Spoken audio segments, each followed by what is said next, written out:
আসসালামু আলাইকুম। গাছ থেকে এমন রানার ফেলে দেওয়ার সময় আজ একটা মজার কাজ করতে ইচ্ছে হলো। দেখুন, গতকালকে দেখানো আমার এই গাছটাতে ফুল চলে আসতেছে, বলছিলাম যে এটা, এবং এখানে মাত্র 5-6টা গাছ ছিল, এগুলাতে কতগুলা রানার হয়েছে। সব রানার আজকে কেটে দিছি। এই সব রানার কেটে দিছি। এখন রানার কাটার সময় যেটা ভাবলাম যে এরকম রানারের থেকে তো চারা করা যায়, এবং চারা করি। এই চারাগুলার এখানে যেহেতু শিকড় হয়েছে, একটা কাজ করি, এগুলাকে সবগুলাকে সুন্দরভাবে এক কেচি দিয়ে এইভাবে কাটছি।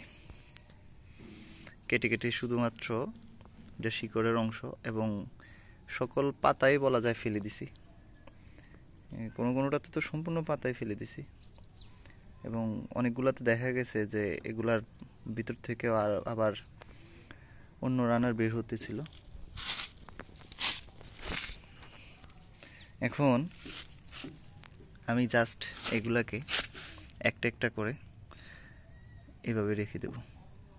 এগুলা কোকোপিট, আর কিছুই না, শুধু কোকোপিট। এখন অনেকেই বলতে পারেন যে এটা তো পাগলামি, এভাবে কি চারা হবে নাকি? আসলে চারা হয় কিনা এগুলো তো ফেলেই দিতাম আমি। দেখুন, সব তো ফেলেই দিতাম। তো ফেলার আগে একটু চেষ্টা করি, যেহেতু আমার কাছে এই কোকোপিটগুলো আছে এবং এরকম রানারের শিকড়যুক্ত এই অংশগুলো আছে, দেখি কি হয়। যদি হলে তো ভালো, না হলেও তো সমস্যা নেই।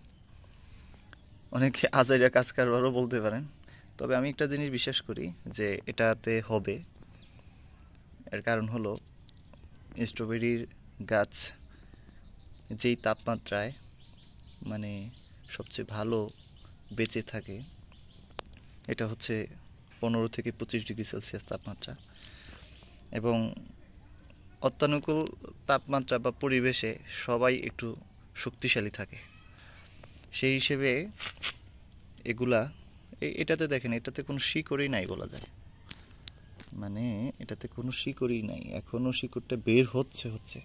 আমি তারপরেও এটাকে এভাবে রাখবো। এখন যদি বড় হয় তাহলেও তো ভালো, আর না হলেও কোনো সমস্যা নেই। অত্যানুকূল তাপমাত্রায় যেহেতু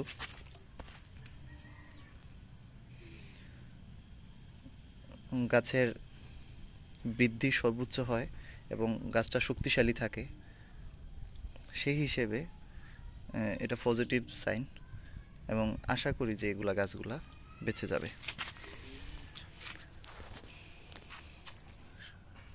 সবাই দোয়া করবেন, আর এগুলার আপডেট তো ইনশাল্লাহ সবাই পাবেন। তাহলে আর চারা করতে সমস্যা হবে না কারো। তবে এটা ঠিক, যখন গরম সিজন থাকে বা তাপমাত্রা 30-এর উপরে থাকে, তখন আসলে এটার চেষ্টা করার কোনো মানে হয় না। তখন আপনি যতই চেষ্টা করেন, এগুলো একটাও হবে না। আমার যেটুক ধারণা বা আমার যেটা অভিজ্ঞতা বলে, ছোট ছোট ছোট ছোট সবগুলাতে একটা একটা করে দিয়ে দিছি। এখন এগুলাতে পানি দিয়ে দেব। এটাতে কিছুই নাই, এটা একটু ভালো করে দেখুন। দেখুন, এটাতে এক বিন্দু পরিমাণ শিকড় বের হয় নাই। তারপরও এটা যদি হয়, তাহলে বোঝা যাবে কি হয়।